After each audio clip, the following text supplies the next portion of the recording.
Joining me now is David Johns. He's at the forefront of the push for the Rustin stamp. He's also the executive director of the National Black Justice Coalition. Dr. Johns, thank you for joining me as always. When we talk about the civil rights movement, a lot of names come up. We hear John Lewis, we hear Whitney Moore Young, but we often don't hear Bayard Rustin.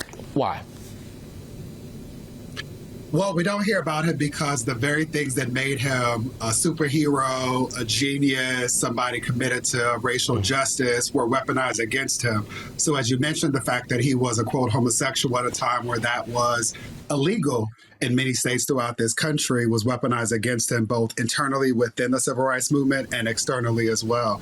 The fact that he grew up in Pennsylvania as a Quaker who believed in nonviolent protest and forms of expression, who also believed that all of our humanity should be honored, was used against him. He's somebody who did not believe in war, and when he registered as a conscientious objector, that was used against him, and he served time in prison. All of this to say that Bayard Rustin is someone who is a quintessential American. He was a Renaissance man, and too often he's flattened and erased because he was a Black, unapologetically, same-gender-loving man who was also committed to being a race warrior.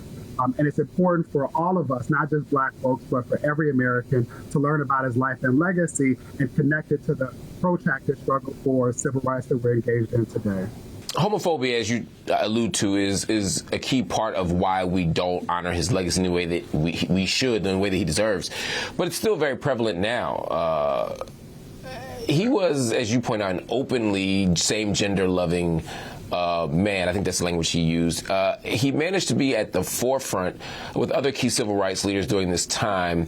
What does it mean to be someone who is leading people to freedom at the same time that his own identity is being suppressed? I mean, it seems to me that speaks to his character even more so. Yeah, what I love about Brother Bayard, and more specifically, is his connection to his grandma. And most of us Black men have been loved on by Black women, which is I hope that we get closer to being Black feminists before we birth Black babies who are assigned female at birth. But his grandmother is somebody who taught him to appreciate who he was and the brilliance in the way that he was perfectly formed before he ever was challenged socially. So Brother Bayard did not inherit what James Baldwin talks about as the white supremacy that we all need to learn how to digest or otherwise vomit up. And so he moved through spaces being really clear about his gifts, his purpose, his passion, and leveraging them to ensure that we could all get free. The challenge is that he moved through spaces where there were people who were not equipped to deal with their own trauma, were not equipped to deal with their own identities, and they attacked him for the very things that made him brilliant. However, what we should all celebrate is that Brother Bayard was successful in spite of. That's also the legacy of Black LGBTQIA folks or gender expansive, trans, queer folks, is that we are successful in spite of. And so in this moment where so many Black people are being attacked, where we see a proliferation of bullies who are elected leaders leveraging their bully pulpits to target and terrorize us, we should work better together and use Brother Bayard as a testament for how we can all get closer to freedom. Well, part of how we can expand that legacy to use him as a model is to make films like that Netflix film on his life. But you want to do something else, because David Johns ain't never going to let things just settle the easy way. You're going to push even harder. So in addition to the film, you want there to be a Rustin stamp. Tell me about that. Yeah, in the spirit of Birdman, I want us to put some respect on his name. Brother Bayard is somebody for whom we would not know so many watershed leaders of the civil rights movement if it weren't for him. He literally created the stage that Dr. King gave his seminal speech on.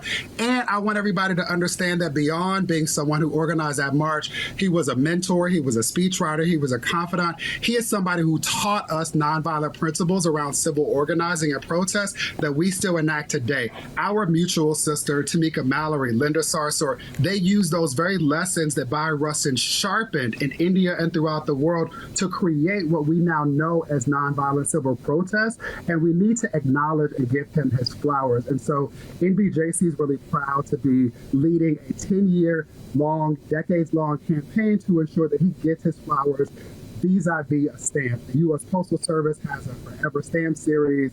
Dr. King is included. Recently, Justice Ruth Bader Ginsburg was honored, and we think it more appropriate and beyond time, given that we celebrated the 60th anniversary of the 60th March on Washington for Jobs and Justice, for Brother Bayard to get a stamp. What we're offering up is this beautiful image that is behind me on this side, which is created by Black same-gender loving artists, Rachel and Rebecca Crouch, who are also members of Delta Sigma Theta. They graduated from Howard University. So this is really about us connecting the messages of Brother Bayard's legacy so that we can help our babies ensure that they understand how it's important for all of us to get closer to freedom. Getting closer to freedom is the goal, man, and you're helping us dream and struggle and fight every step of the way toward that freedom dream. David Johns is the Executive Director of the National Black Justice Coalition. I thank you so much for joining me, my brother. Justice Coalition is doing important work. Everybody, make sure you stream Rustin on Netflix and run the numbers up and follow David Johns and the National Black Justice Coalition so that you can figure out how to get Bayard Rustin on that stamp.